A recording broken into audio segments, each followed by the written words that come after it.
The Three Stooges were active from 1922, when they got their start as Ted Healy and his Stooges, to 1972, when they made their last short film.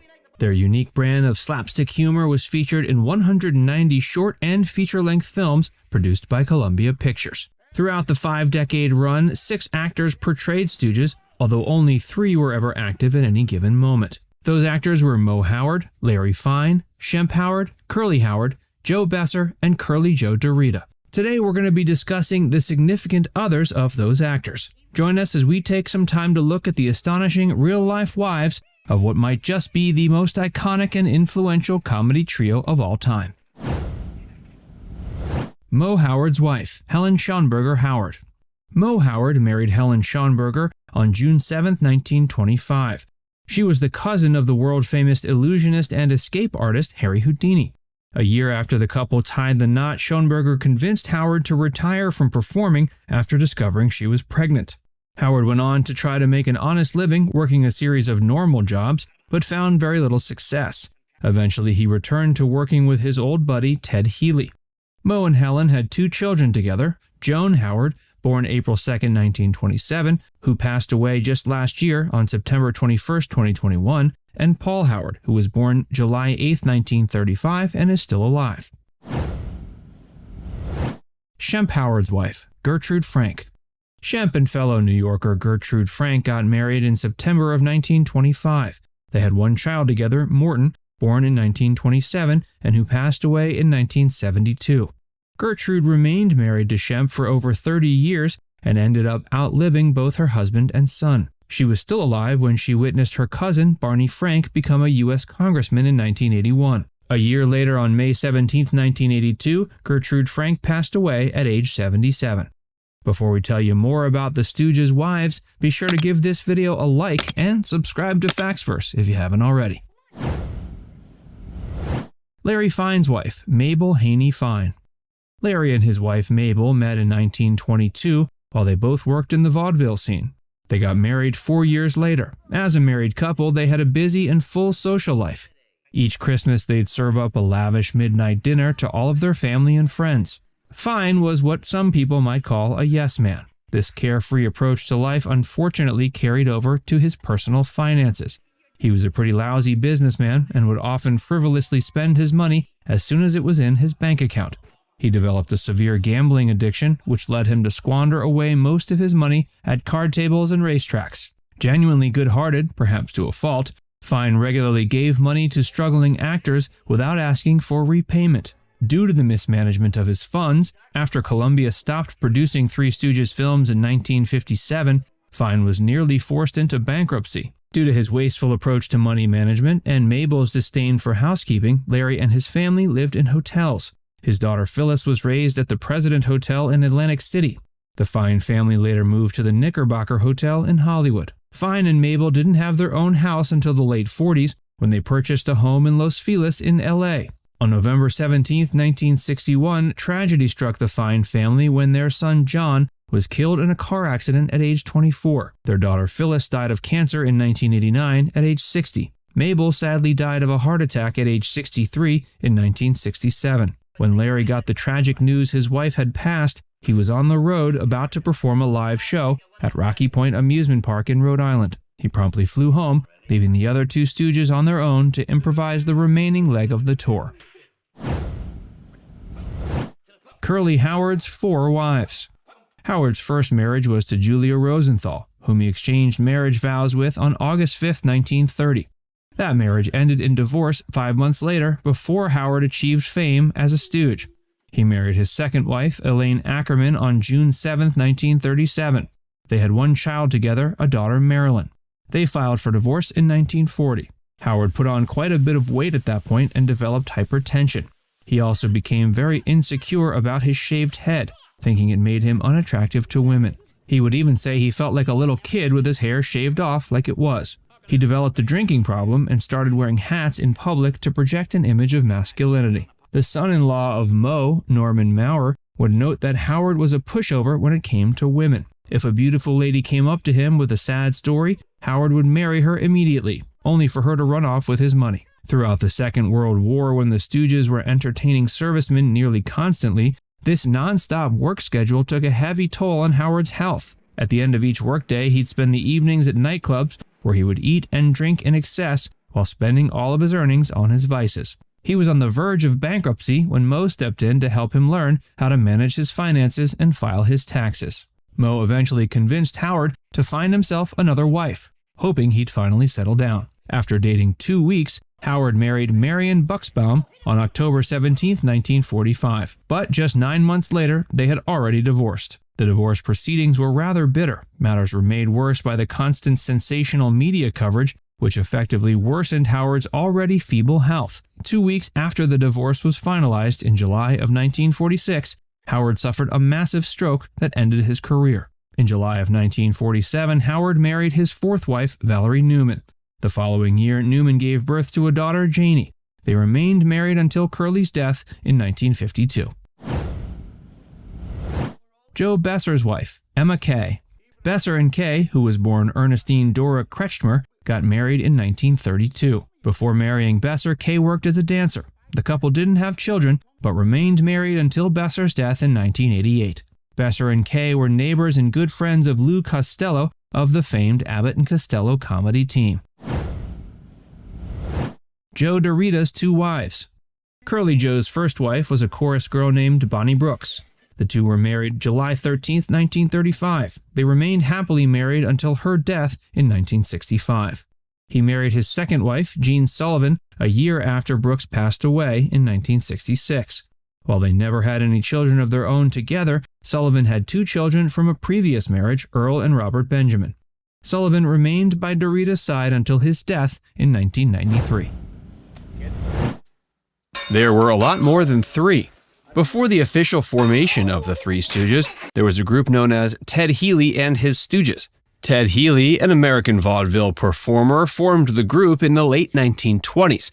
It consisted of Moe Howard, Larry Fine, and Shemp Howard. Healy was the central figure, and Moe, Larry, and Shemp played supporting roles rather than being the main focus of the act. Eventually, the trio decided to leave Healy's group and venture out on their own, leading to the formation of the Three Stooges as we know them today. Shemp Howard remained with the group until 1932 when he temporarily left to pursue a solo career in film. To replace him, the Three Stooges welcomed Curly Howard, another one of Moe's brothers, to the group that year. Moe, Larry, and Curly became the most iconic lineup of the Stooges and are widely recognized as such. In 1946, Curly suffered a stroke, which forced him to retire from performing. Shemp returned to the group, reuniting with Moe and Larry. This lineup, consisting of Moe, Larry, and Shemp, continued until Shemp's untimely death in 1955. After his passing, the Stooges brought in Joe Besser as a replacement, though he left in '58. Finally, in 1959, the Stooges welcomed Joe DeRita, also known as Curly Joe, as their final member. We should also note that when Shemp left, he briefly formed his own act known as Shemp Howard and his Stooges. This group included performers like Sid Walker, Skins Miller, and Jack Harling. It's also worth noting that Ted Healy himself referred to various comedy acts he worked with as the Stooges, even before his association with Moe, Larry, and Shemp. Healy's Stooges at different times included performers like Fred Sanborn, Eddie Moran, and Paul Skinny Sanford. But these iterations of the Stooges were distinct from the later Three Stooges groups that gained widespread recognition. Curly's hair? When you think of Curly Howard, a bald head is likely the first image that comes to mind. But what people don't realize is that Curly actually had a lot of hair. Curly's real name was Jerome Lester Horwitz, and he had a head full of curly locks that he meticulously shaved for his iconic character. This thick hair was a surprising contrast to the shiny bald look he sported. Curly's decision to go completely bald was driven by both practicality and comedic effect. It allowed him to fit seamlessly into various slapstick gags, such as having objects stuck to his scalp. Curly embraced the comedic potential of being bald. His bald persona became one of the most recognizable and endearing aspects of his character. His baldness was accentuated by his clean-shaven head, which he maintained using a razor or depilatory cream. Interestingly, his natural hair wasn't just curly, it was also known for its vibrant red hue. In photographs taken before his transformation into curly, you can catch a glimpse of his fiery red locks. Of course, Curly's decision to hide his full head of hair was an example of the lengths that the Three Stooges went to create their unique brand of physical comedy. His bald head, along with his expressive face, exaggerated physical movements, and slapstick woo-woo-woo sound effects contributed to the overall hilarity that defined the Three Stooges. Ted Healy's death. The death of Ted Healy, the original founder and leader of the Stooges, remains shrouded in mystery and controversy.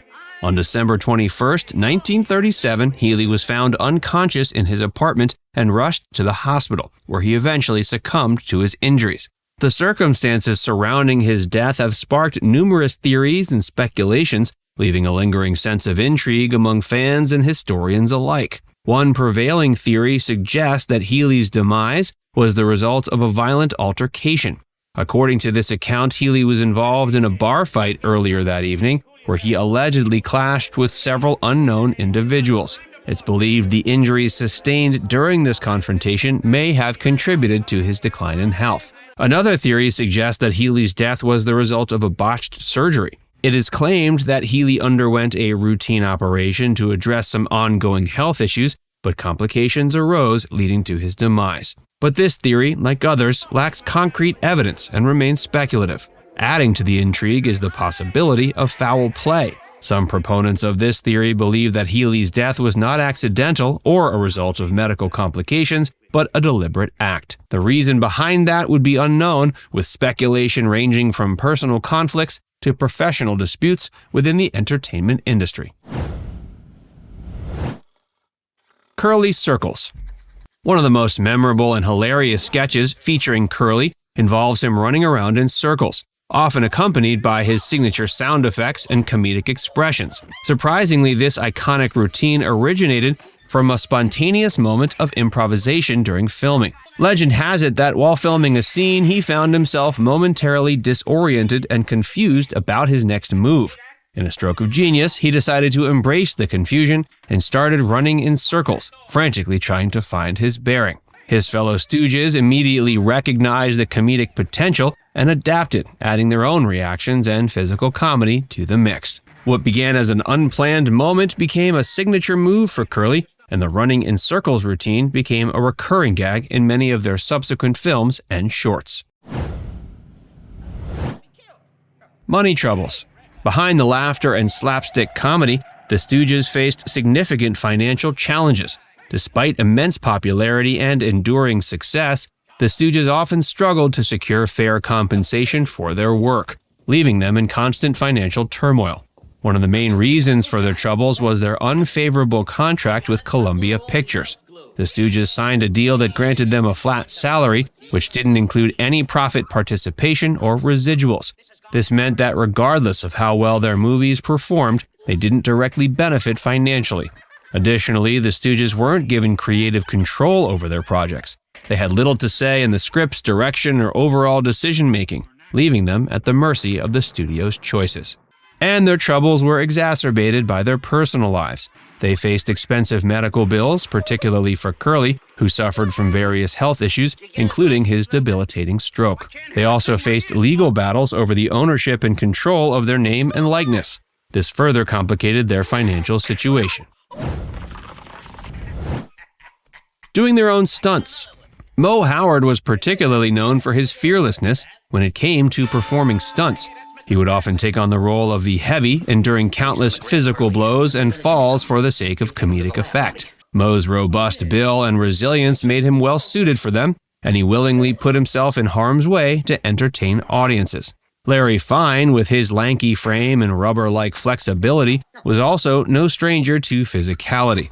He frequently engaged in acrobatic moves, contortions, and pratfalls that showcased his agility and comedic timing. Curly Howard, with his remarkable physicality and natural athleticism, was a true master of physical comedy. From backflips to high-flying jumps, Curly's fearless approach to stunts elevated the comedy to new heights. While the Stooges' commitment to their craft was undeniable, it's worth noting their stunts weren't without risks. Bruises, bumps, and the occasional broken bone were part and parcel of their commitment to bringing laughter to the screen. Moses Harry Horowitz, Mo Howard. Moses Horowitz was better known under his stage name, Mo Howard. Possibly his most memorable feature as a member of the Three Stooges was his distinctive hairdo, which he did himself with a pair of scissors. However, before he became famous for his bowl-cut buffoonery, Moe had to work his way to the top. As a youngster, he would skip school to sneak away and see shows with his brother. Sometimes they would book singing gigs at bars. It wasn't long before Moe's talent was recognized. Comedian Ted Healy hired Moe to be a heckler at his shows. The routine would bring huge laughs. Healy wanted to develop the bit, so he hired Moe's brother Shemp and another comedian, Larry Fine. The group became known as Ted Healy and his Stooges. The jokes were similar to what we'd see later on. Healy would be purposely interrupted on set by the three men, and he would dish out abuse. This was the launching pad the group needed. Ultimately, they released their first short film, Soup to Nuts, produced by Fox. Because their many films were produced on a shoestring budget, there wasn't enough to hire stunt doubles. The trio did the physical humor themselves. Though they became very good at it, there were some injuries, and it seemed Moe Howard took the worst of it. Over the years, Moe recalls having broken an ankle, cracking ribs, and suffering numerous concussions. Because he was the first to join the Healy troupe and stayed with the Stooge ensemble the entire time, Moe Howard could be considered the first member of the group. He stayed with the Stooges for nearly 50 years. But it was actually heavy smoking that led to his demise. In 1977, Moe Howard died of lung cancer at age 77. His autobiography detailing the stories of his stooging was published posthumously. The comedian also has a star on the Hollywood Walk of Fame. Louis Feinberg, Larry Fine. Louis Feinberg went by the stage name Larry Fine. Along with Moe, he was the other longtime member of the Stooges. His career began with music, out of necessity. When he was a young boy, there was an accident with the acid his father used in his capacity as a jeweler. Fine was about to mistakenly drink the acid when his father knocked it away. Though it saved his life, Fine's arm was badly burned. To rebuild the muscles, it was suggested he take up violin. Years of musical practice pushed Larry towards the stage. Playing gigs as a vaudeville violinist, Larry met Ted Healy. After noticing his talent, both musically and comedically, Healy signed Fine onto his Stooges team. Along with Healy, Moe, Larry, and Shemp were finally a group. As the Three Stooges developed their routine, Larry fell into the natural position as the straight man. He would act as the go-between and sometimes the voice of reason for the bickering brothers, Moe and Shemp. Unlike Moe, Larry didn't do well financially. He was terrible with money management. Much of his pay was pumped into his gambling addiction or lent to friends. He too had a prolific 50-year career with the Stooges. In 1970, Fine suffered a stroke that left him partially paralyzed. He lived his final years in a nursing home where he was always available to dazzle fans with his stooging. 5 years later, he had additional strokes that led to his death at age 72. While he was certainly a star on screen, Larry Fine insisted the work was not fun. The painful antics were tasking, but the job paid well. Hey, if you're enjoying this video, be sure to give it a like, and subscribe to Factsverse if you haven't already. Samuel Horowitz, Shemp Howard. Samuel Horowitz, following his brother's lead, changed his stage name to Shemp Howard. He tagged along with his brother to join the Ted Healy comedy group. After the four starred in Soup to Nuts, Shemp, Larry, and Moe had a falling out with Healy. Healy was becoming power-hungry and attempted to stop the trio from branching out on their own. But they did break away from Healy to work under the name The Three Lost Souls. However, a few years later, they were approached by Healy to work together again. While Healy had solid connections in the industry, he still had the same abrasive attitude. Shemp was so disillusioned with his behavior, he decided to branch out from the group. In his 14 years away from the group, Shemp had a fairly successful solo career. He starred in many short films and worked alongside such comedians as W.C. Fields and Abbott and Costello. In 1946, Shemp rejoined the Three Stooges to fill in for his then replacement brother, Curly, who fell ill. It was meant to be a short-term gig, but Curly never recovered. Shemp worked with the Stooges for 9 more years. In 1955, he was in the middle of telling a joke, cigar in hand, when he suffered a massive heart attack. He died at age 60. Jerome Lester Horwitz, Curly Howard. When Shemp left the group in 1932, they felt they needed an immediate replacement. Enter Jerome Horwitz. Jerome was the younger brother of Shemp and Moe. Like his brothers, he created a stage name, Curly Howard. Though he wasn't an original member, Curly built a reputation quickly. He was the man who's remembered for his high-pitched voice and iconic woo-woo-woo sound effects. His natural comedy fit right in with the group. Although he didn't sport a wild hairdo like his colleagues, this bald funny man is regarded as the most popular member of all the Stooges. For many years, Curly was the star of the show. Moe and Larry could easily drift off the many funny quirks he brought to the group. However, by 1944, Curly's health started to decline. He suffered from heart conditions and weight issues. In 1946, he suffered a debilitating stroke. He was no longer well enough to be a Stooge. Moe helped take care of his brother. When he made a mild recovery, Curly had some cameos in their films. In 1947, as his health declined, Curly retired. He had additional strokes and was limited to a wheelchair. A few years later, in 1952, Curly died at 48. Joe Besser.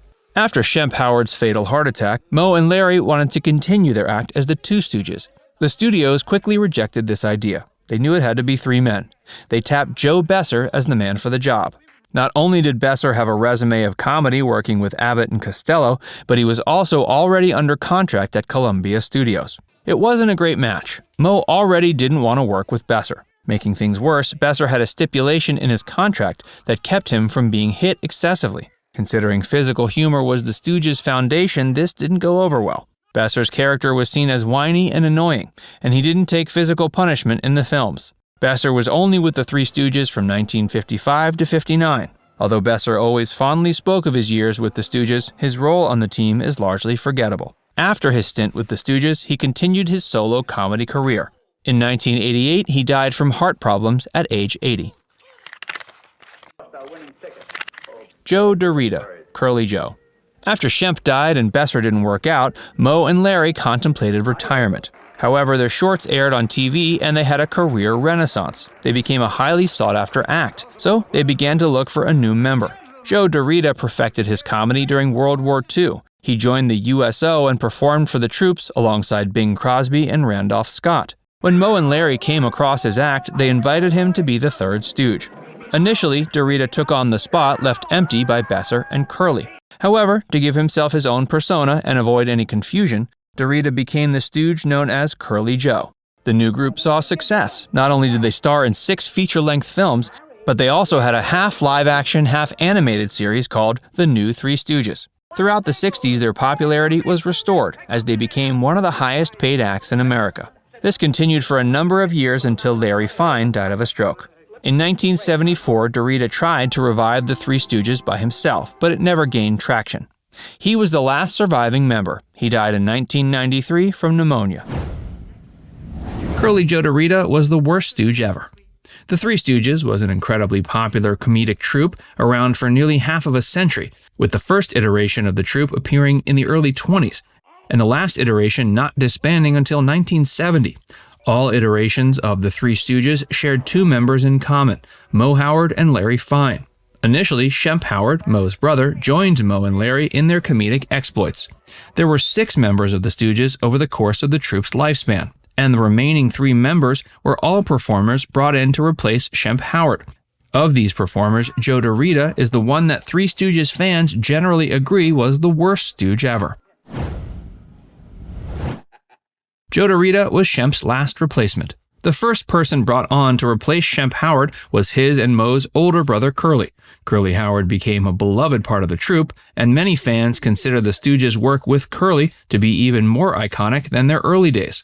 Shemp came back to replace Curly later, and the 2 remaining members were brought in afterwards to replace him. However, the last 2 replacements were much less beloved. Following the Three Stooges' second loss of Shemp, the third Stooge became Joe Besser. Many fans consider Besser to be the worst member that ever performed with the Stooges, but that's only because Curly Joe DeRita was such a forgettable late addition to the troupe that there are many fans who either continue to forget he even exists or don't consider him a real member.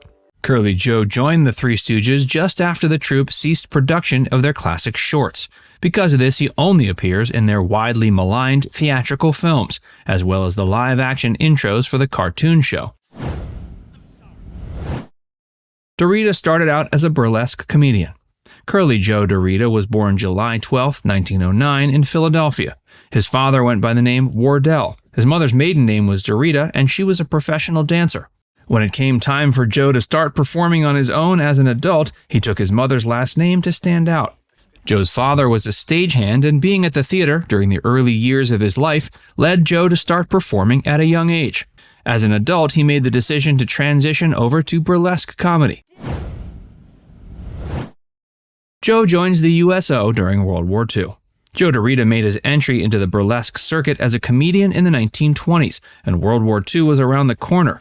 The fledgling comedian feared the war might put an end to his aspirations, but it actually opened up new opportunities for him. He ended up joining the USO, which allowed him to tour the globe and perform alongside notable luminaries like Bing Crosby.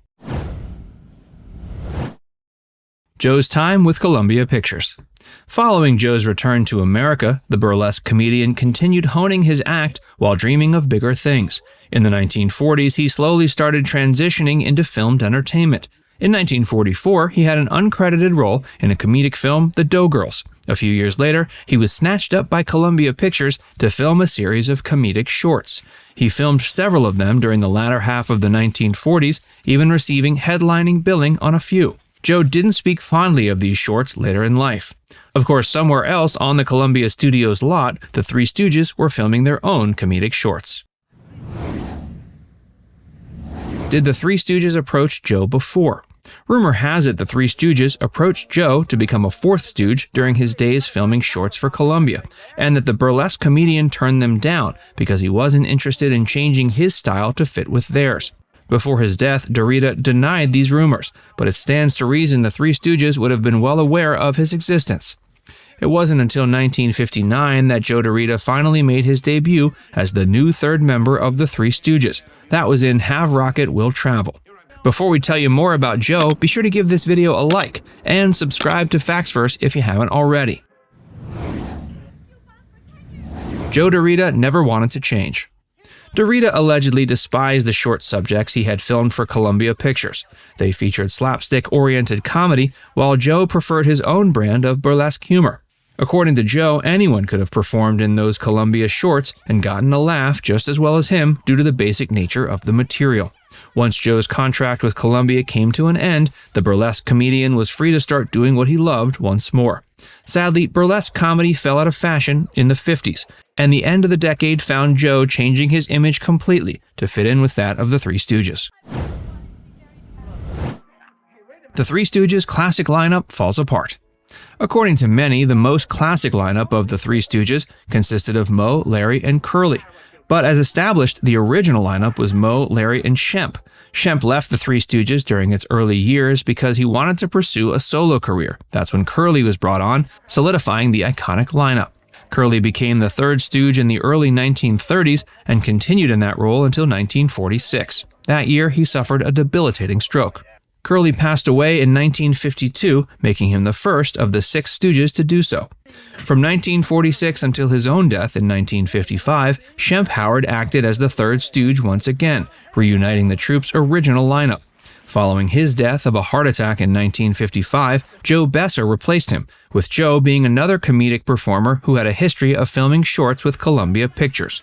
Joe became the new third stooge in 1956, and the Stooges continued filming shorts for Columbia until the next year. While this meant the troupe was out of a steady gig on screen, they still had their stage performances to get by on. But in 1958, Joe quit the troupe to take care of his sick wife. At that point, Moe and Larry seriously kicked around the idea of calling it quits. However, a chance encounter reminded Larry of the existence of Joe DeRita.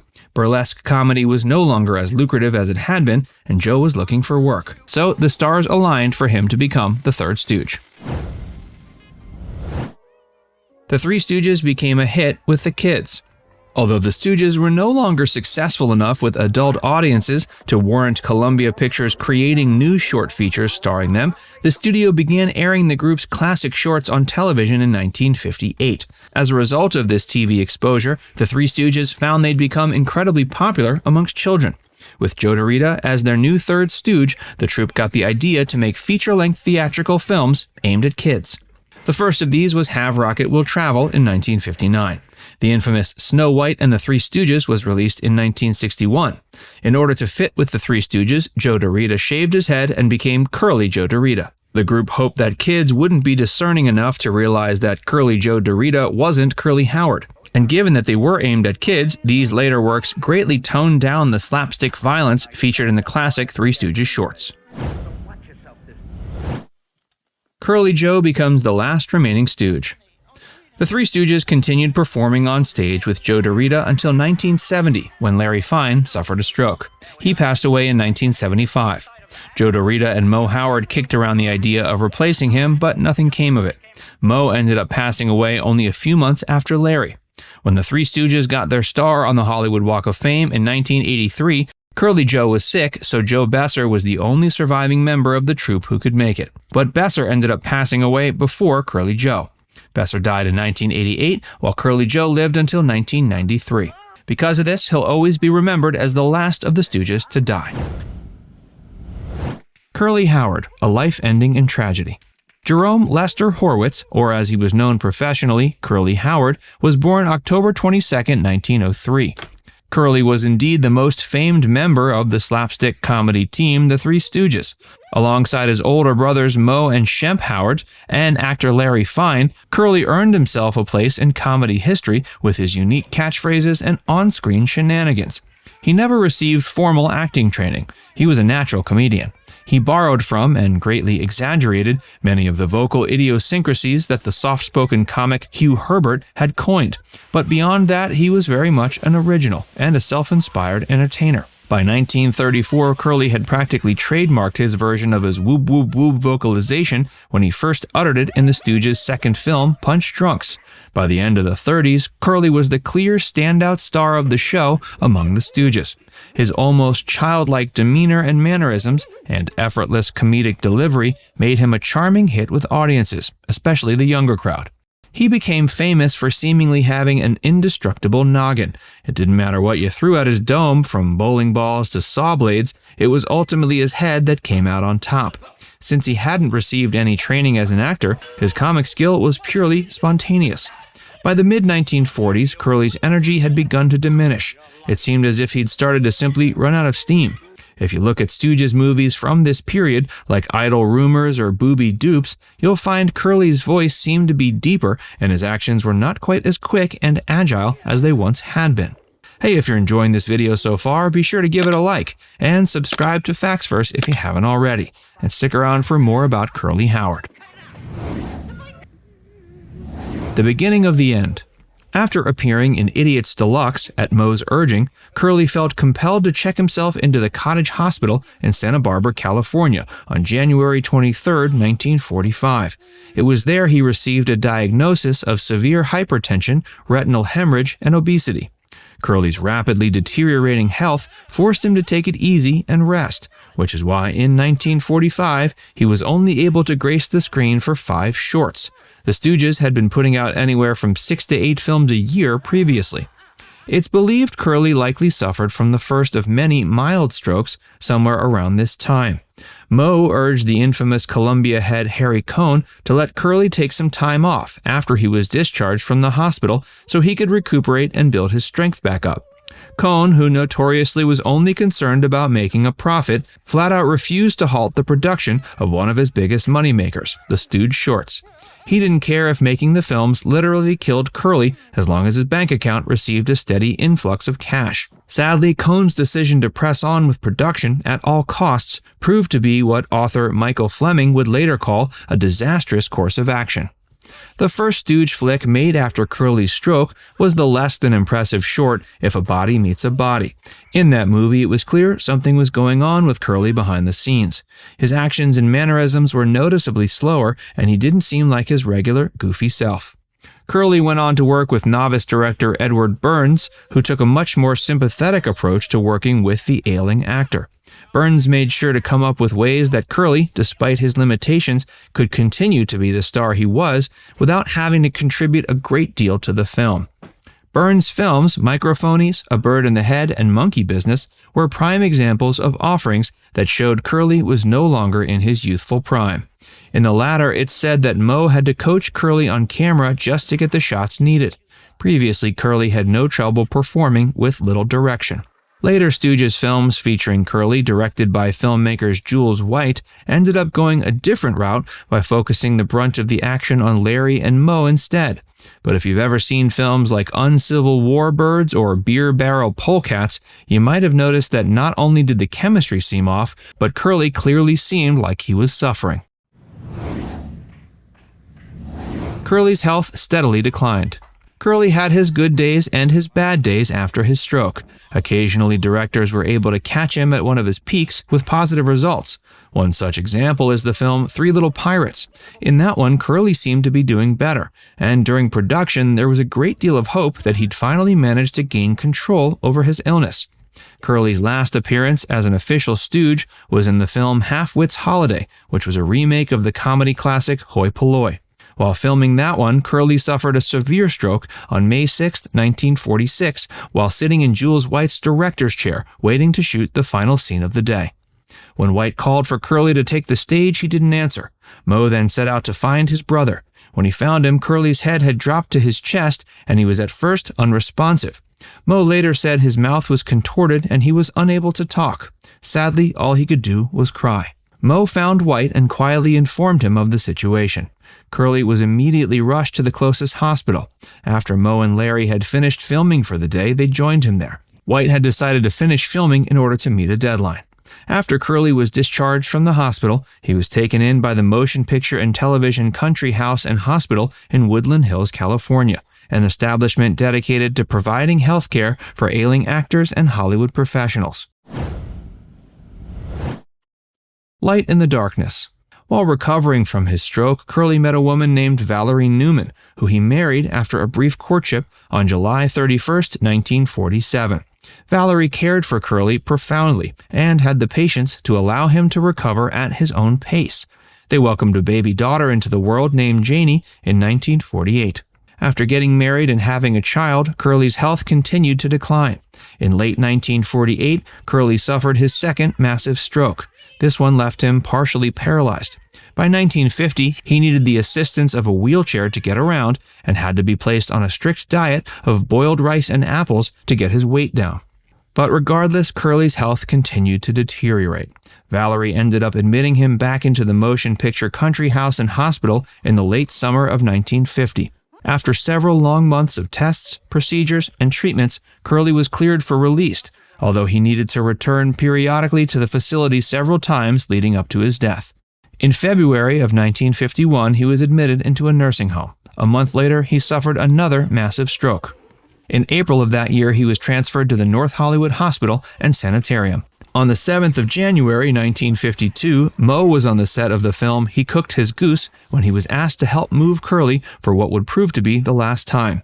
A week and a half later, on January 18th, Curly died from what his doctors determined to be a massive cerebral hemorrhage. He was 48.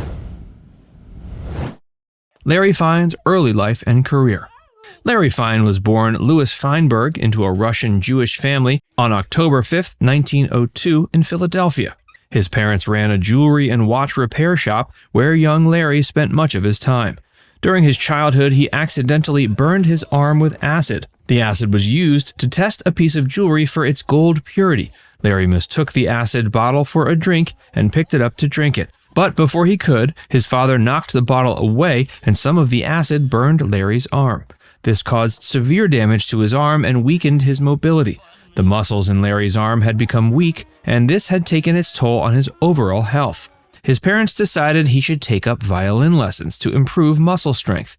He took regular lessons and became very proficient in the instrument. He fell in love with playing the violin and decided to become a professional violinist. While still in his teens, he began performing violin in vaudeville theaters. He began working up the ranks of performing in vaudeville and soon became a prominent figure in the industry.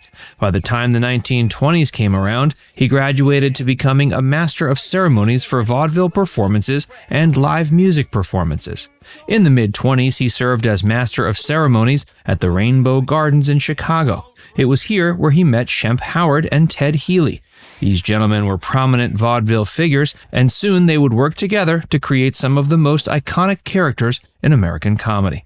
As the 1930s approached, Larry also began appearing in films.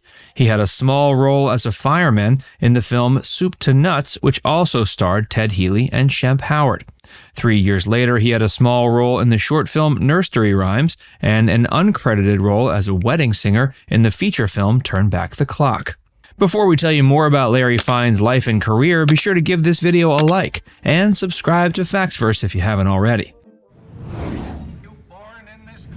The Three Stooges in Larry's career. In 1933, Larry Fine starred as a character, also named Larry, in a short film titled Beer and Pretzels. It was the first time the world was introduced to show manager Ted Healy and the hapless Three Stooges. The film follows Ted Healy and the Three Stooges, who get thrown out of a theater due to Ted's behavior annoying the ladies. They then get a job at a restaurant and all hell breaks loose due to their silly antics. The short film was a hit, and this was the launch of the Three Stooges. For the next 37 years, Larry appeared in over 200 short, feature, and TV episodes featuring the Stooges. His role as Larry is what made him a huge star and took him to heights that his career as a violinist couldn't, although he did play the violin in a few Three Stooges productions. While Ted Healy and the Three Stooges all became stars, Larry had a special place in the hearts of audiences. Larry was the quote-unquote straight man among the Three Stooges. He was the middle brother of the Stooges and remained in the role throughout his career, as the third Stooge changed throughout the history of the troupe. The character of Larry was much like Larry Fine himself. He was seen as a goofy yet affable fellow whom everyone loved. He acted in several short and feature films throughout 1933, which was the year he became a star. A mention should be made of his few roles outside the Three Stooges, following his step into the limelight. He and other members of the Stooges, as well as Ted Healy, often acted together, and there were a few times when they played characters with different names. Larry Fine played a piano player named Harry in the feature film Dancing Lady. This was a hit romantic comedy musical starring Clark Gable and Joan Crawford. He also starred alongside the Stooges in the feature film Mert and Marge, where they also played a different version of their now famous characters. This time, the Stooges were Mullen's helpers. This was followed up by playing the Three Julians in the 1934 comedy crime film Fugitive Lovers. Fine was best known for playing Larry, one of the Three Stooges. He played Larry in several short films for the remainder of the 30s. Most of his appearances with the Three Stooges were in short films and the occasional feature film, most notably Swing Parade of 1946 and Gold Raiders, released in 1951. The Three Stooges also made occasional TV appearances in their characters on popular shows such as The Ed Wynn Show and The Eddie Cantor Comedy Show. They also each played a servant on one episode of the variety show The Frank Sinatra Show. Larry also had a small role as a fireman in the hit feature film It's a Mad, Mad, Mad, Mad World. In the 1960s, the troupe starred in their own TV show The New Three Stooges. Larry Fine's final acting role was in the TV pilot Kook's Tour. In this pilot, the Three Stooges decided to retire. And as fate had it, this was actually when Larry had no choice but to retire from acting. Larry's life and final years. Larry Fine lived a great life outside of his showbiz career. He met his wife Mabel in the early 20s when he began his career in vaudeville. She too was a performer in vaudeville, and they got married in 1926. They often went out and enjoyed the excitement that a life in showbiz promised. They lived in hotels and didn't settle into a house until the 40s. They also enjoyed fine dining and had a rich social life. One of Larry's challenges was that he had a troubling addiction to gambling. He would often gamble huge sums of money at the horse races or try his hand at playing gin rummy. Often this was to no avail, and his gambling debts almost forced him to declare bankruptcy. He was also known to be generous with lending his money to other actors, never requesting them to repay him. There were many harrowing events in Larry's life as well. His son John died in a car crash at age 24 in 1961. Almost 6 years later, Mabel died of a heart attack when she was only 63. This left Larry and his daughter Phyllis, who was in her late 30s. Larry's health began to decline shortly after his wife's death. In 1970, while working on Kook's Tour, he suffered a stroke. This paralyzed the left side of his body, and all of a sudden his performing career came to an end. He spent his final years living in the Motion Picture Country House, a retirement community for professionals in the motion picture industry. His health had declined so severely that his paralysis traveled throughout his body. He spent the last 5 years of his life in a wheelchair. While this was a sad state for Larry and his fans, he still tried to entertain his fellow patients at the retirement community.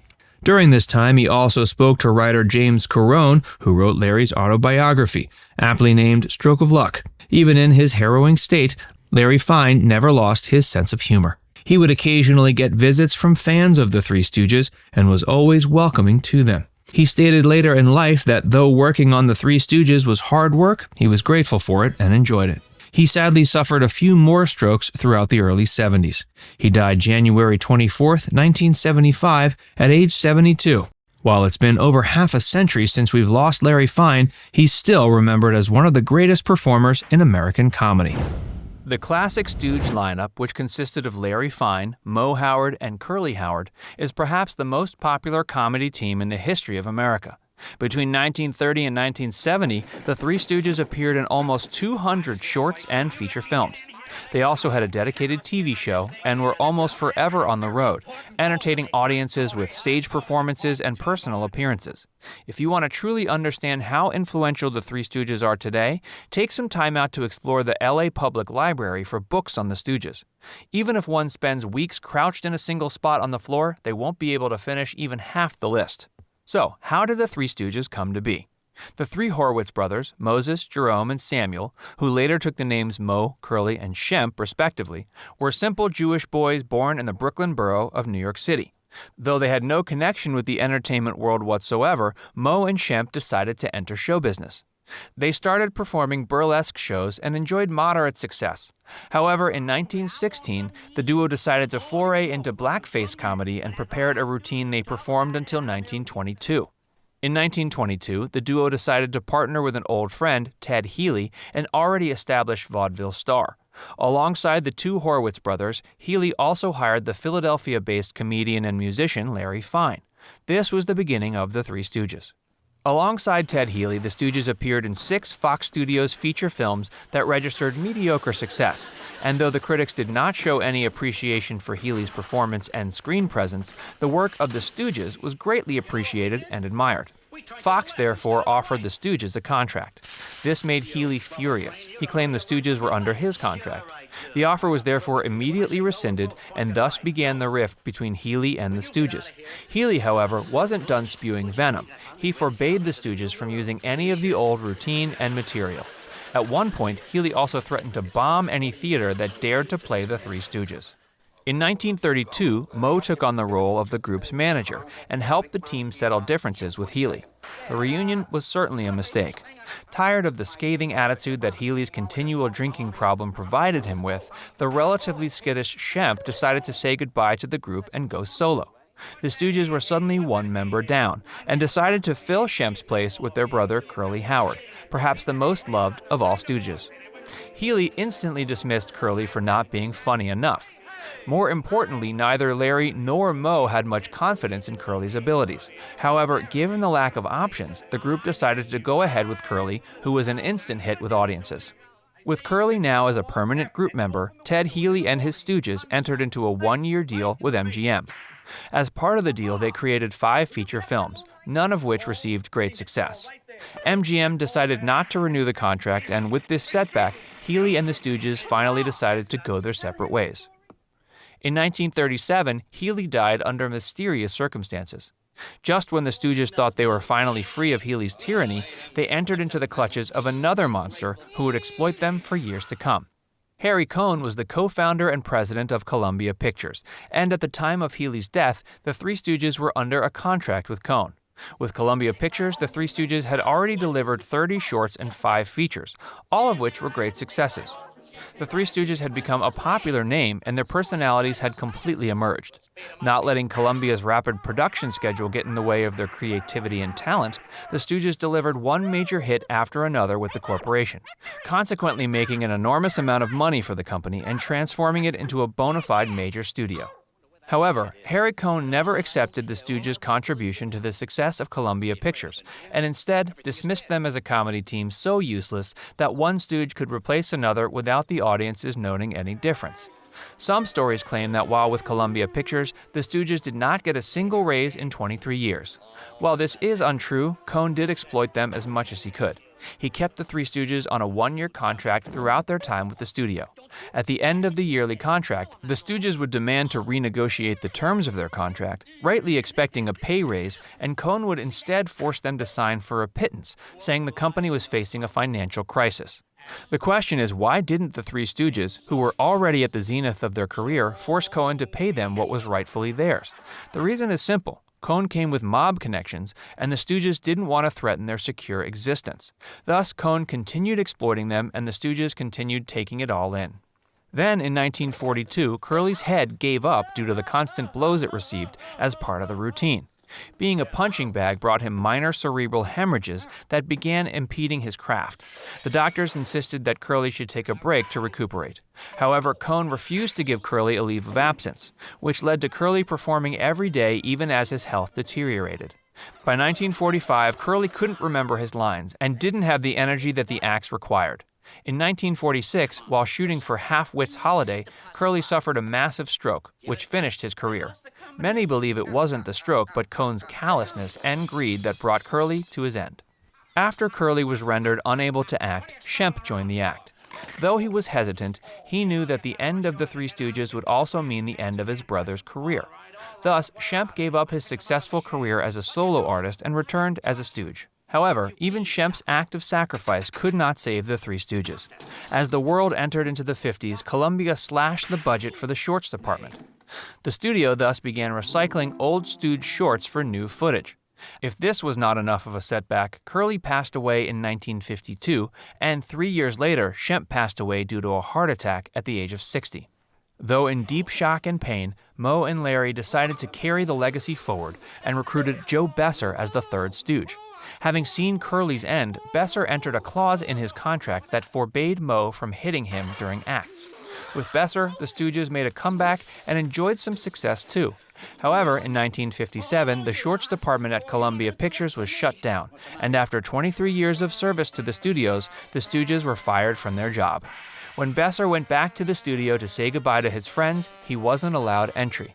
Incensed, he eventually left the act. The Three Stooges witnessed some more success in 1958 when Columbia chose 78 Curly-era shorts of the Three Stooges for TV broadcast. Suddenly, they were inside every home, leading to great demand for the Stooges. Moe and Larry decided to revive the act, with Joe DeRita as the third stooge. Between 1959 and 65, the team created several feature films and recorded 41 wraparound segments for their cartoon series. In 1969, the group sent out a pilot for a proposed TV show. Unfortunately, before they could turn their plan into action, Larry Fine suffered a stroke in 1970, which ended his career. In 1974, Larry passed away from another stroke. Broken but unabated, Moe decided to carry forward the legacy of the Three Stooges all by himself and was negotiating different film contracts with different stalwarts when he was detected to have terminal lung cancer. Moe passed away on May 4, 1975, and with his death ended the glorious era of the Three Stooges. The Stooges have left a legacy that will last forever. Whether you've seen their act or not, you've likely heard of them. If only they had lived to see how loved they truly are. Hitler put the Stooges on his death list. History's most sinister villain, Adolf Hitler, saw the Stooges' immense popularity in the 1940s as a possible threat to the credibility of the Third Reich. What really got under the Nazi leader's skin was the Stooges' short called You Nazi Spy. This hilarious two-reeler was a ruthless, no-holds-barred critique of the Fuhrer and his fascist regime. The film was released 9 months before Charlie Chaplin put out his well-known film, The Great Dictator, earning him a spot on Hitler's death list too. The film was produced in direct defiance of both the Hays Code and the prevailing attitude in Hollywood at the time, which was not to rock the boat too much by going after the Nazis. So while many might not think of them as such, the Stooges became courageous anti-fascist crusaders. The Stooges rose to fame during the Great Depression. During some of the darkest years in American history, the Three Stooges rose out of the ashes as the country and world was falling deeper and deeper into despair. The Stooges were somehow able to force a smile onto the faces of their struggling fans with their dim-witted shenanigans. They refused to give up in the face of economic turmoil, and that came to be one of their defining features. A recurring theme in their act was anti-aristocracy and anti-wealth. While audiences were used to seeing depictions of glitz and glamour on screen, the Stooges weren't afraid to mock the wealthy and their highfalutin lifestyles. Their profits were stolen. Joe DeRita, aka Curly Joe, the last surviving Stooge, joined the trio in 1958 and remained a member for a decade. On his deathbed in 1993, his share of the Stooges' merchandising profits, which he had been receiving continuously for over a quarter century, suddenly dropped. His wife Jean and Larry Fine's granddaughter filed a suit against Moe's daughter and grandson, claiming they had cheated them out of a whopping $5 million. The families got involved in a very public and bitter feud, and DeRita and Fine sought a court injunction to put a freeze on all funds until Moe's heirs could account for the missing profits. And if this story couldn't get any stranger, Bela Lugosi Jr., son of the famous Hollywood vampire, was hired on to represent DeRita and the Fine family. In the end, Moe's grandson and daughter were both found guilty of a breach of contract and ordered to pay DeRita and Fine $2.6 million. Tragedy struck early on. Larry Fine's initial name was Louis Feinberg. He grew up in a working-class Russian-Jewish family in Philadelphia. When he was still a child, his family suffered a tragic loss when his infant brother suddenly passed away. The grief of that incident haunted the Fine family forever. Fine's parents supported their family by operating a jewelry store. On one occasion, Fine was hanging around the store when he spotted something he assumed was a scrumptious beverage. He picked up the bottle and almost started guzzling it down. Saving the day, his father smacked the bottle out of his hands, spilling the liquid onto Larry's arm. As he quickly discovered, albeit too late, the liquid was actually a poisonous acid used to test jewelry for its gold content. Fine may have gotten a little bit of a chemical burn, but thanks to his father's quick thinking, his life was saved. After burning his forearm with the acid, Fine's parents signed him up for violin lessons in an attempt to rebuild his arm's strength. This musical training is what first sparked Fine's interest in show business. Another close call. Larry wasn't the only Stooge to survive a horrible childhood accident. When Jerome Howard, the comic later known as Curly, was 12, his life was almost cut short when he was involved in an accident with a firearm. He was in the process of cleaning the gun when he accidentally caused it to fire. When he looked down, he saw a lot of blood. Fortunately, it only resulted in a flesh wound in the leg and didn't cause serious damage. Even so, it did result in him walking with his signature wobble of a walk, which he later became famous for. Moe's first gig's unexpected ending. As an adolescent, Moe took just about every theater-related job he could find. It didn't matter what he had to do, as long as he got to be close to real-live actors, he was happy. Eventually, working odd jobs like running errands for actors finally paid off when a local film company offered him bit parts in their movies. In 1910, while still a teen, the studio Moe worked for suffered a massive fire. All known copies of every film he appeared in during this period in his pre-Stooge acting career got permanently destroyed in the blaze.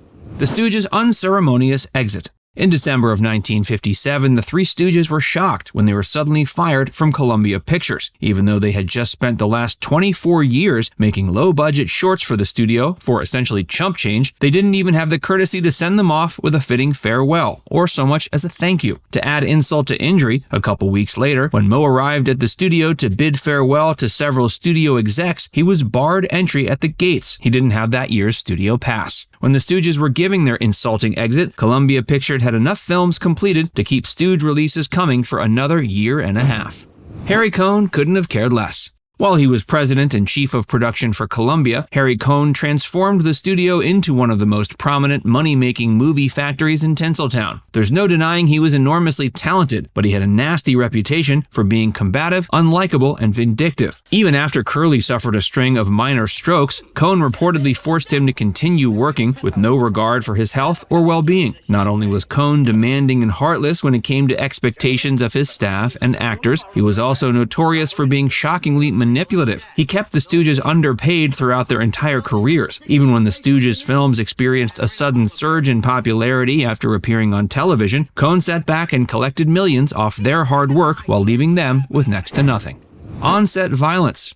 Director Julius White seemed to pay the least regard to the health and safety of the Stooges. In his films, he injected heavy amounts of violence and senselessly grotesque gags. Upon his insistence, items like scissors, saws, and mallets were incorporated to heighten the amount of violence in each scene. These selfish and cruel demands frequently resulted in the Stooges' injuries. On numerous occasions, they sustained physical injuries like fractured ribs, broken bones, sprained ankles, and cracked teeth. The murder of Ted Healy. The founder of the Three Stooges, Ted Healy, was arguably one of the most influential comics of the 20s and 30s. He's been described by historians as having a volatile Jekyll and Hyde-like personality, in addition to being a brilliant comic. On the evening of December 20th, 1937, a very drunk Healy hobbled into a Hollywood nightclub called the Trocadero. There, he ran into fellow film star Wallace Beery and New York City mobster Lucky Luciano's top grunt, Pat DeChico. After the three had a rather heated exchange, they made their way to the back parking lot where Healy was beaten savagely. Healy managed to call Shemp up to tell him about what had happened. Not long after, he fell into a coma and died a day later. The police investigation was shut down, leaving many to believe Louis B. Mayer covered up the murder to shield his biggest star, Wallace Beery, from repercussions. Curly's final years were heartbreaking.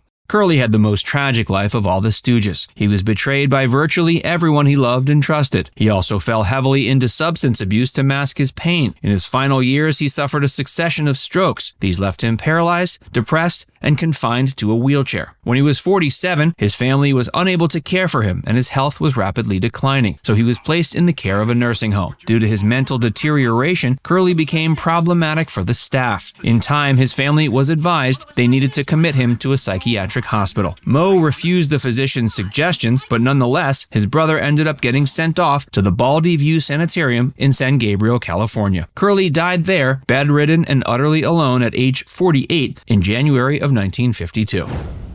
Christine McIntyre. With poise and grace, looks to kill, a voice befitting that of an angel, and impeccable comedic timing, actress Christine McIntyre brought it a much-needed dose of elegance to 36 short films by the Stooges.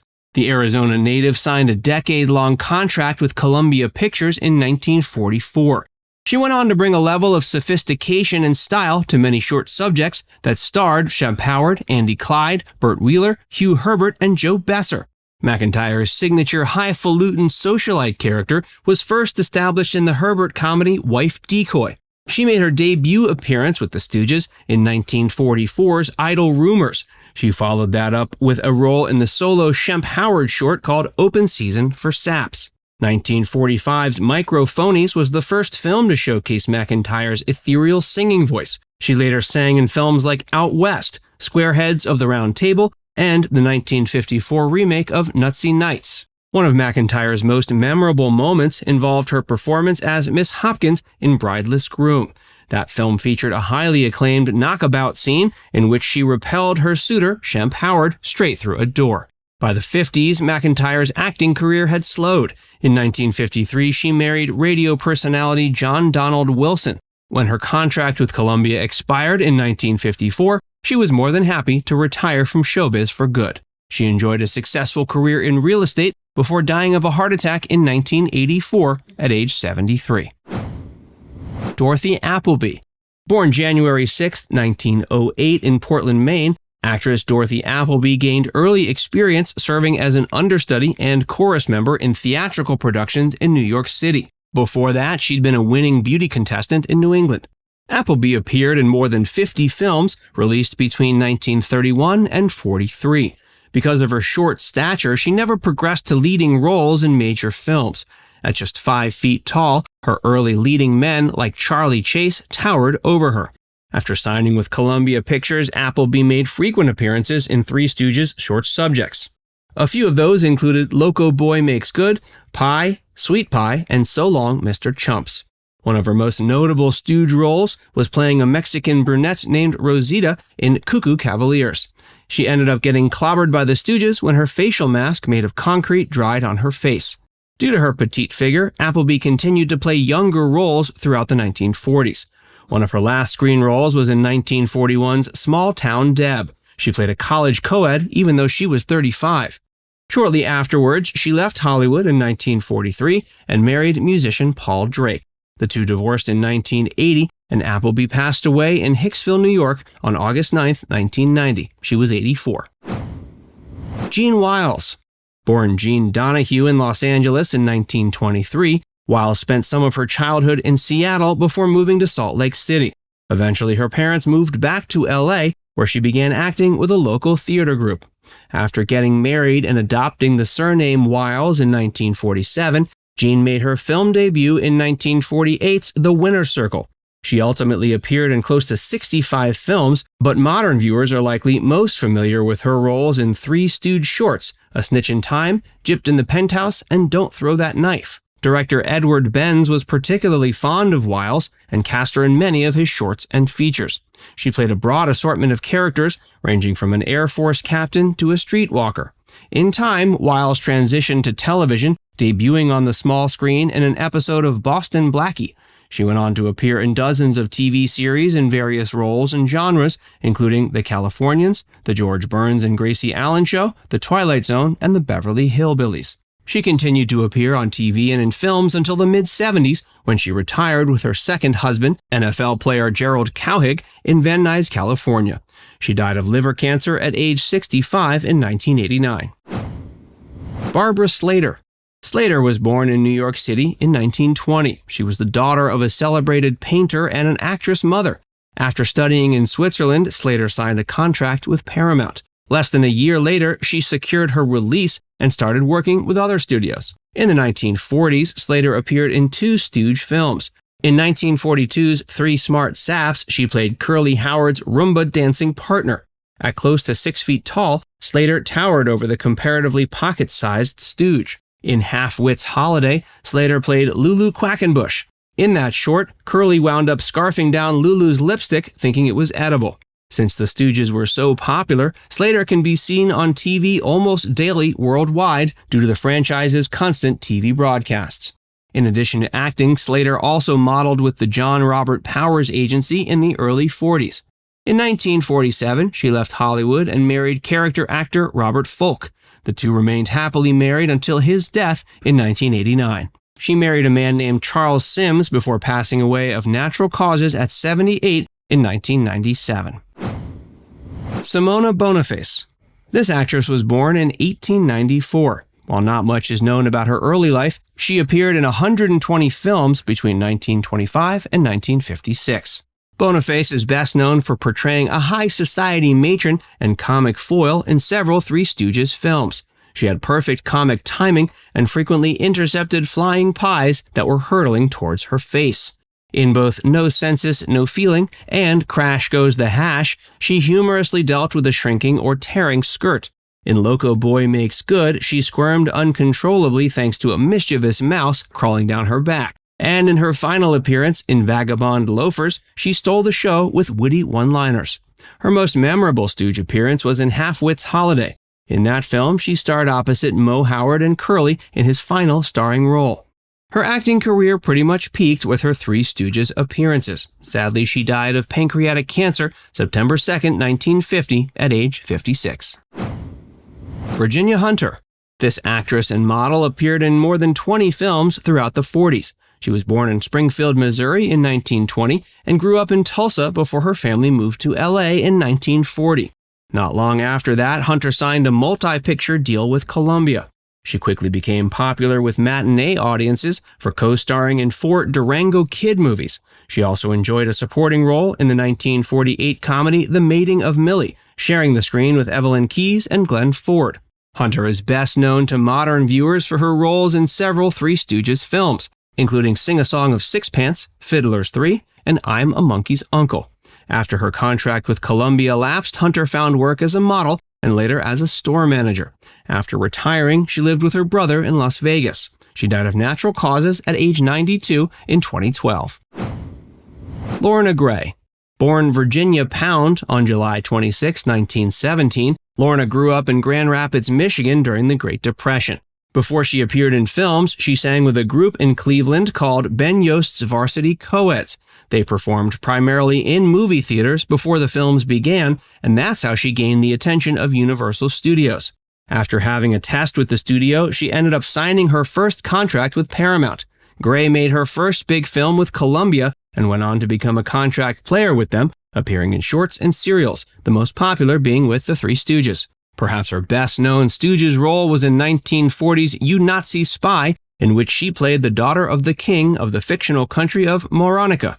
Gray continued to appear in films produced by Columbia, Paramount, and Republic until retiring from acting in 1951. In 2011, she was a guest at the annual Three Stooges convention in Fort Washington, Pennsylvania. 6 years later, she died at age 99 in 2017 in Sherman Oaks, California. June Gittleson. Known for her round figure, Gittleson was frequently cast as a love interest who often intimidated her boyfriend or husband. Notable examples of her appearance in these kinds of roles were in the early Three Stooges films Slippery Silks, The Sitter Downers, and Dizzy Doctors. Her most famous role in a Stooge film was in 1936's False Alarm. Gittleson also appeared in quite a few non-Stooges films, typically in minor roles. Full-length features in which she received roles include King Kong, Mark of the Vampire, and Mr. Smith Goes to Washington. Gittleson died aged 83, November 28, 1993, in Northridge, California. Mo Howard.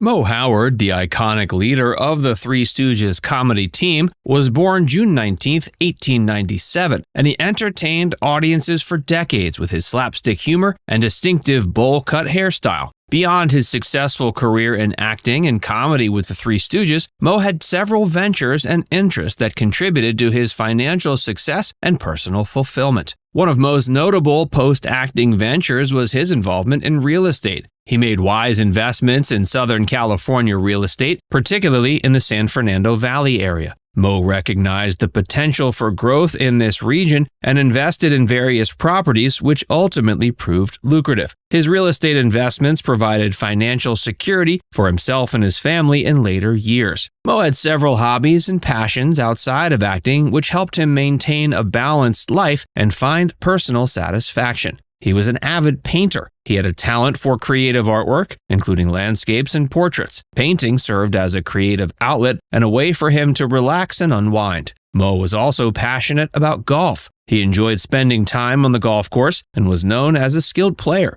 Golf offered him a way to stay active and socialize with friends and fellow enthusiasts. Mo was actively involved in charitable endeavors as well. He and his wife, Helen, were known for their philanthropic work, particularly in supporting children's charities and medical research. Mo's dedication to charitable causes reflected his compassionate and caring nature. He authored an autobiography titled Mo Howard and the Three Stooges, which provided insights into his life, career, and experiences in the world of comedy. His writing allowed him to share his story and connect with fans on a more personal level. Mo's ventures beyond acting, including his success in real estate and his various hobbies and passions, showcased his versatility and business acumen. He was not only a talented performer, but also a shrewd entrepreneur and a well-rounded person. Mo's death.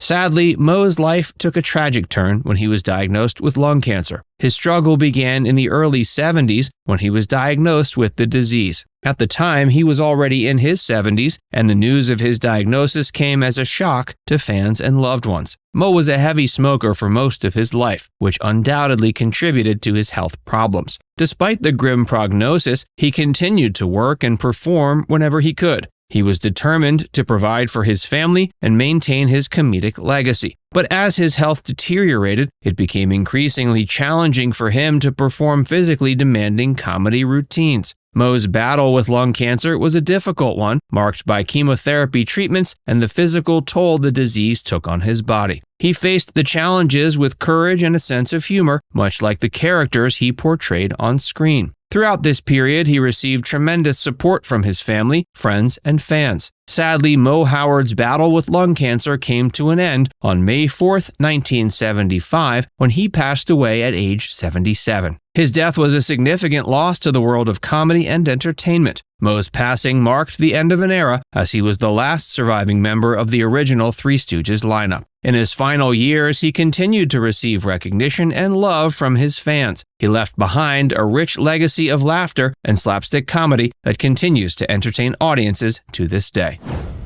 Larry Fine.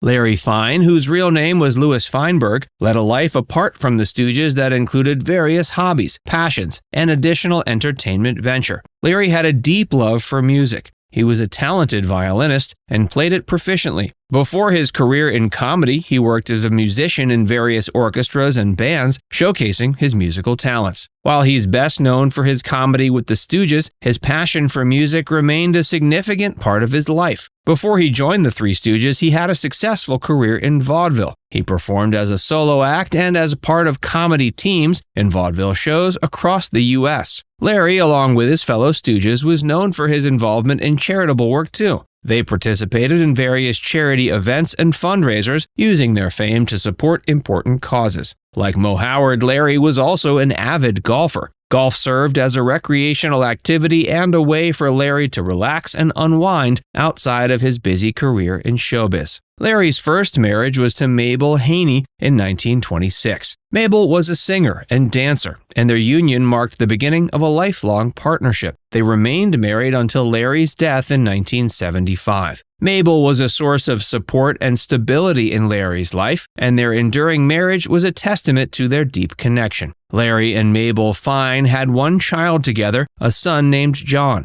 John was born February 19, 1935. He grew up in a household that was deeply connected to the world of entertainment due to his father's career as a comedian and a member of the Three Stooges. While John didn't follow in his father's footsteps in showbiz, he shared a close and loving relationship with Larry. Larry's family life was marked by his enduring marriage to Mabel and their shared commitment to raising their son. Tragically, though, John passed away in 1961 in a car accident, which was a horrific ordeal for Larry and Mabel. Despite the demands of his career as a stooge, Larry made an effort to balance his professional and personal responsibilities. Larry's final years.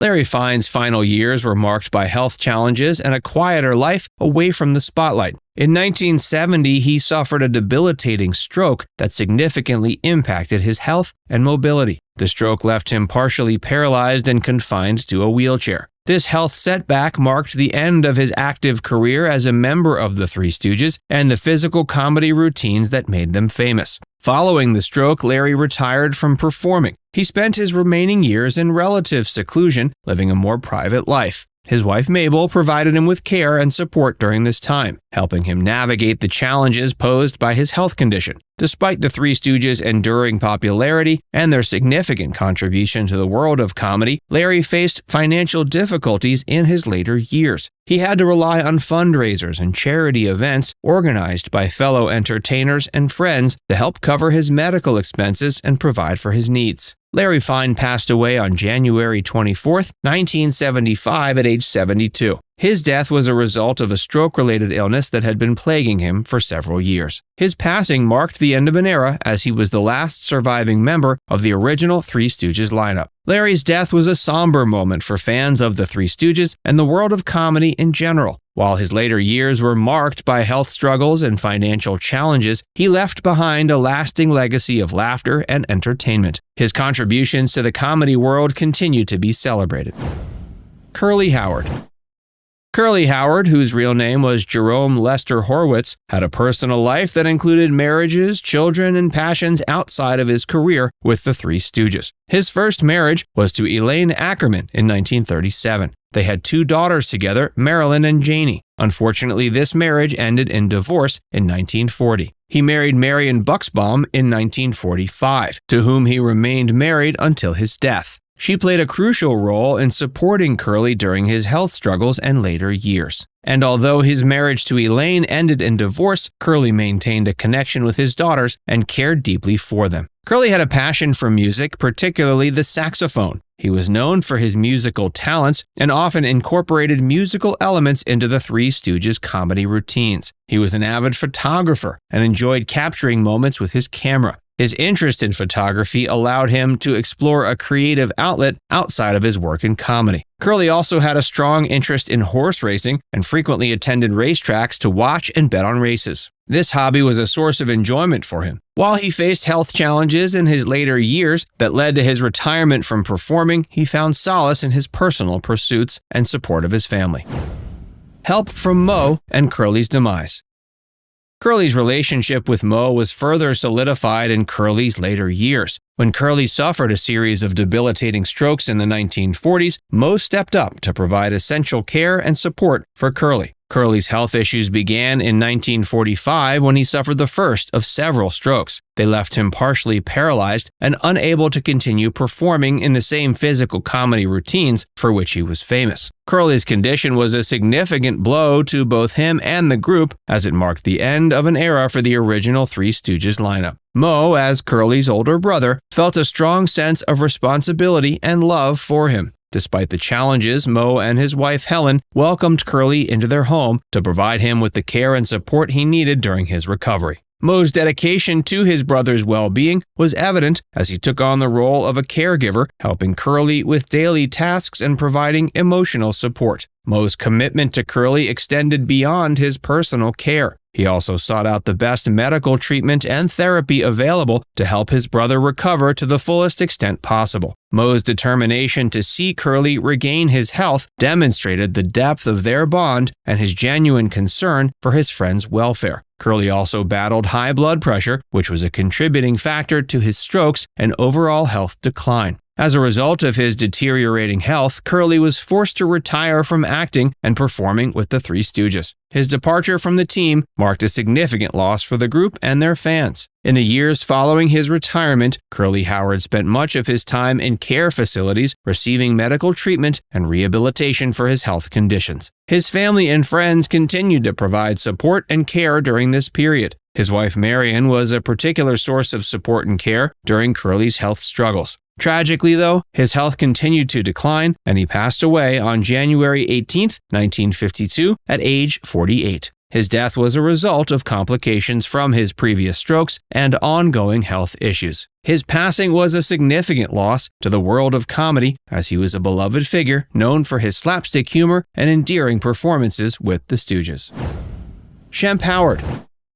Shemp Howard, born Samuel Horwitz, was married to Gertrude Frank in 1925. The couple had a strong and enduring marriage that lasted until Shemp's death. Gertrude was supportive of her husband's career and a source of stability in his life. Shemp and Gertrude had one child together, a son named Mort Howard, who was born in 1927. Mort later became a comedy writer and contributed to various television shows, including The Abbott and Costello Show. Shemp had a close relationship with his younger brothers, Moe and Curly, both of whom were members of the Three Stooges. Despite occasional professional rivalries and creative differences, their familial bonds remained strong throughout their lives. One of Shemp's notable passions was his love for automobiles. He was known to be a collector of classic and vintage cars. His interest in cars extended beyond mere ownership. He was enthusiastic about their maintenance and customization. Beyond his comedy career with the Stooges, he appeared in numerous films, including those outside of the Stooges' repertoire. His versatility as an actor allowed him to take on a wide range of roles in various film genres. Shemp was often described as a jovial and good-natured person both on and off the screen. His ability to generate laughter was not confined to his professional life. He was known for his sense of humor in his personal interactions as well. Shemp Howard's personal life was marked by enduring relationships with his family and wife Gertrude. And while he's primarily remembered as an integral part of the Three Stooges, his personal life added depth to the legacy of this talented comedian. Shemp's final years and death. Shemp spent his final years continuing to work in the industry and pursuing his passion for comedy. In 1946, he returned to the Three Stooges comedy team to replace his younger brother Curly, who had suffered a series of debilitating strokes. Shemp had initially left the trio in the early 30s to pursue a solo career, but was welcomed back to rejoin Moe and Larry. His return marked the beginning of a new era for the Stooges. During his final years, Shemp continued to work in films and television, both as a member of the Stooges and in other comedy roles. He appeared in numerous short films and made guest appearances on television shows. Shemp faced health challenges during his life, including chronic back problems and occasional bouts of heavy drinking. Despite these difficulties, he remained committed to his work in comedy. Tragically, he passed away unexpectedly on November 22, 1955, at age 60. He died of a heart attack while returning home from a boxing match. His sudden death was a shock to his family, friends, and fans, and his contributions to the world of comedy, both as a solo performer and member of the Three Stooges, left a lasting impact on the entertainment industry. His unique comedic style and ability to generate laughter are remembered and celebrated to this day. Joe Besser. Joe Besser, a later entry into the group, was married to Erna Kay in 1929. Their marriage was a long-lasting one, and they remained together until Joe's death. Erna provided support and stability in Joe's life, particularly during his career in comedy. Joe and Erna Besser had one child together, a daughter named Chet. Chet Besser was born in 1937. Joe's family played a big role in his personal life, and he was devoted to their well-being. From a young age, Joe had a passion for comedy and performance. He began his career in showbiz as a child actor and continued to pursue comedy as he grew older. His unique style and comedic talents eventually led him to join the Three Stooges in the 1950s. Before his time with the Stooges, Besser was a successful stand-up comedian. He performed in vaudeville shows and later transitioned into radio and television comedy, showcasing his distinctive humor and style. He had a successful career in television and film, appearing in various supporting roles. Joe Besser faced health challenges in his later years, including heart problems, which impacted his ability to perform regularly. Despite these health issues, he remained committed to his comedy career. His passion for comedy and his talent for making people laugh allowed him to carve out a successful career in show business, both with the Stooges and without them. Besser's final year and death. Besser joined the Three Stooges in 1956, replacing Shemp Howard, but his tenure with the group was relatively short, lasting until 1958. During this time, he played the role of the third Stooge alongside Moe and Larry. After leaving, he continued his career primarily through stand-up comedy and acting roles in film and television. He appeared in various sitcoms and comedy shows, including his memorable role as Stinky on The Abbott and Costello Show. In later years, he faced health issues, including heart problems, and as his health declined, he withdrew from the industry. He spent his final years in a more private and less active manner, enjoying a quieter life with his family. He passed away March 1st, 1988, at age 80. He died of heart failure in North Hollywood, California. His death marked the end of a long and varied career in comedy and entertainment. Joe DeRita.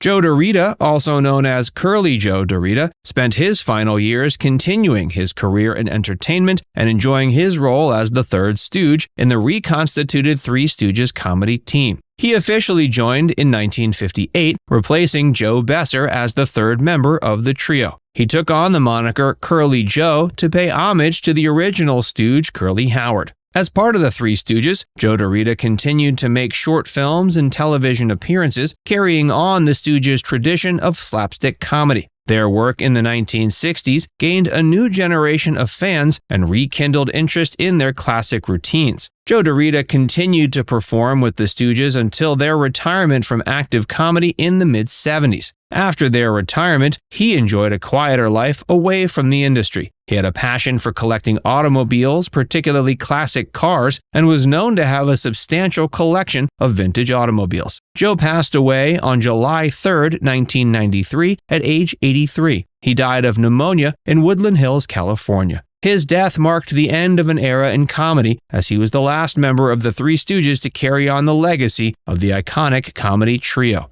His portrayal of Curly Joe added a unique element to the Three Stooges comedy, and his work with the group helped keep their humor alive for new generations. Emil Sitka. Emil Sitka, known for his frequent appearances in supporting roles in various films, particularly those of the Three Stooges, spent his final years continuing his acting career and enjoying his status as a beloved character actor. He was known for his distinctive look and memorable performances. He had the honor of being dubbed the Fourth Stooge due to his frequent appearances in Stooges shorts. He played a variety of roles, often serving as the foil for the Stooges' comedic antics. He continued to work in the industry well into his later years, appearing in TV shows, commercials, and stage productions. While he was primarily known for his work in entertainment, he maintained a relatively private life, focusing on his craft and his contributions to comedy. Emil passed away January 16, 1998, at age 82. He died of a heart attack in Santa Monica, California. His death marked the end of a career that spanned several decades and included numerous memorable roles in comedy films and television shows. Now it's time to hear from you. Who was your favorite Stooge? Do you have a favorite Stooge movie? Let us know your thoughts in the comments section below.